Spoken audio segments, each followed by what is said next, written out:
we're doing fractions, right? Yes. Variable. Oh, I love this word.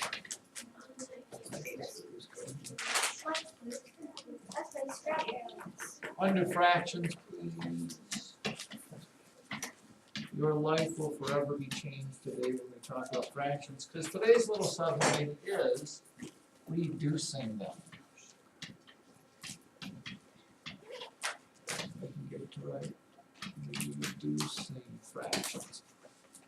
You will remember last week we talked about writing a bunch of different fractions that are equal. If I have 1/3, remember we talked about multiplying by fractions that are equal to 1 and getting all sorts of different fractions. For example, if you multiply this by 2/2, because 2/2 is the same as 1, you end up with 2/6, and that means 1/3 and 2/6 are the same. And then I said you can multiply it by what?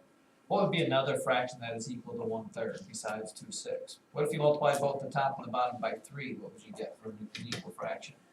1 times 3 is 3, and 3 times 3 is 9. What would be another fraction you could get besides 1/3 equals 2/6 equals 3/9 equals, somebody, Brian, give me anything. What if I multiplied them both by 4, what would I get? Brian, 1 times 4 is? And what is 3 times 4?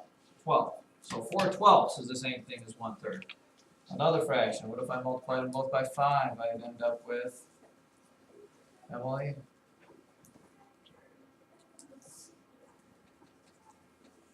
Times 5, I'd end up with,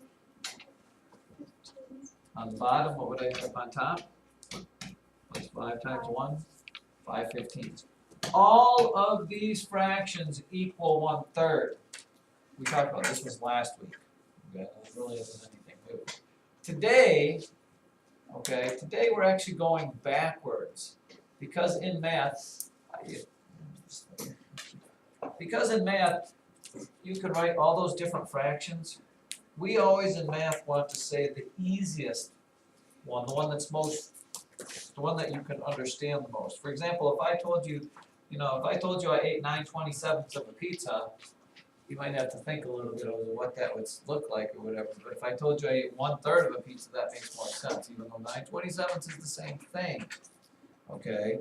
And that's what we're talking about today. We want always to give fractions, write this down, you always want your fraction to be in its, what we call its lowest term, or in lowest terms, which means you're taking that 9/27 and you're making it back to 1/3 because that's as small as it can be made.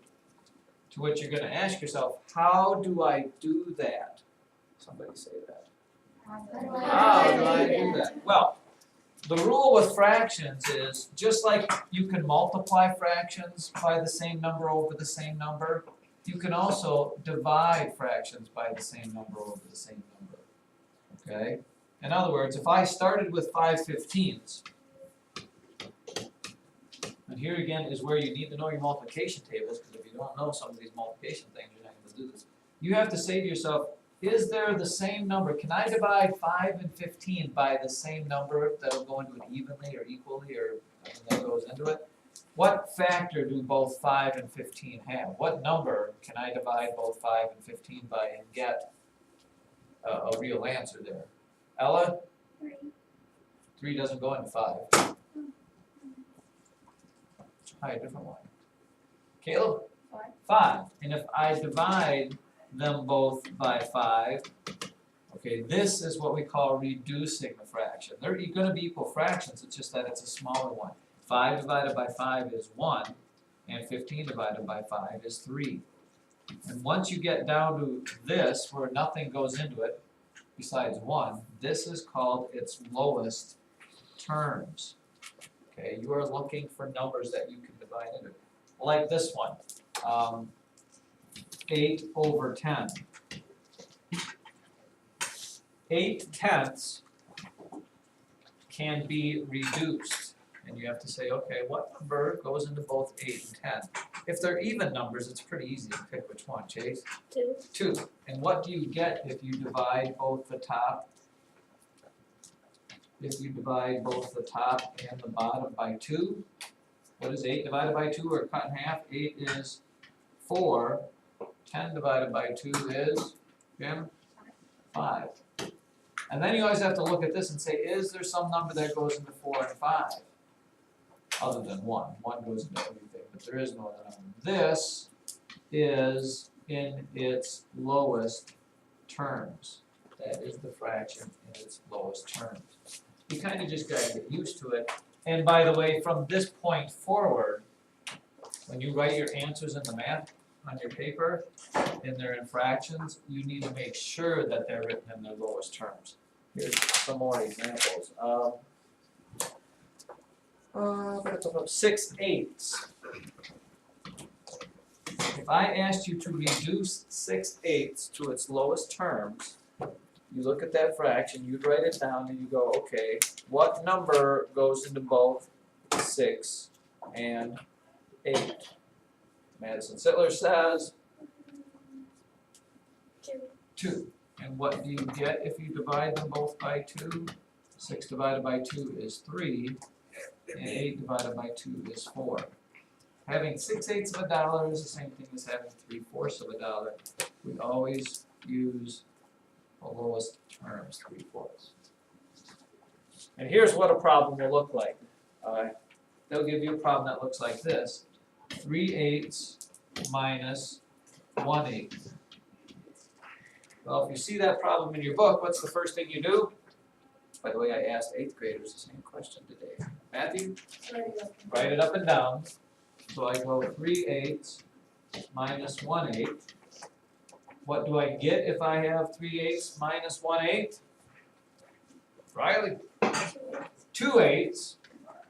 Now, unfortunately, though, if you write 2/8 as your answer, it will be wrong because 2/8 can be reduced.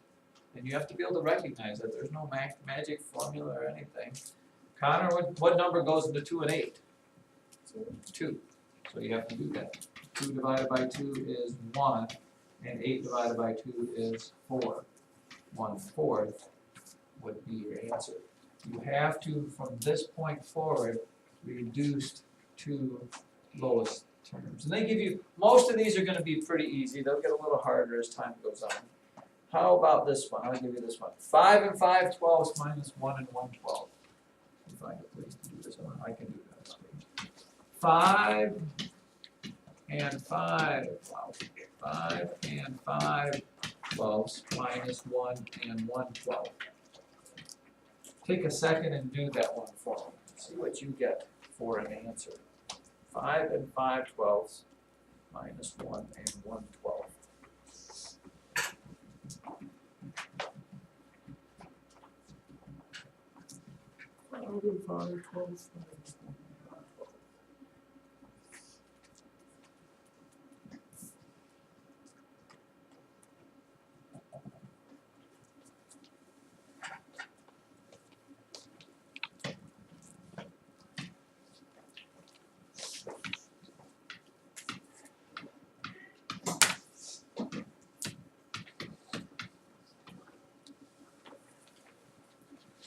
After you wrote it up and down, you should have got, well, let's see, 1/12 from 5/12 is 4/12, and 1 from 5 is 4.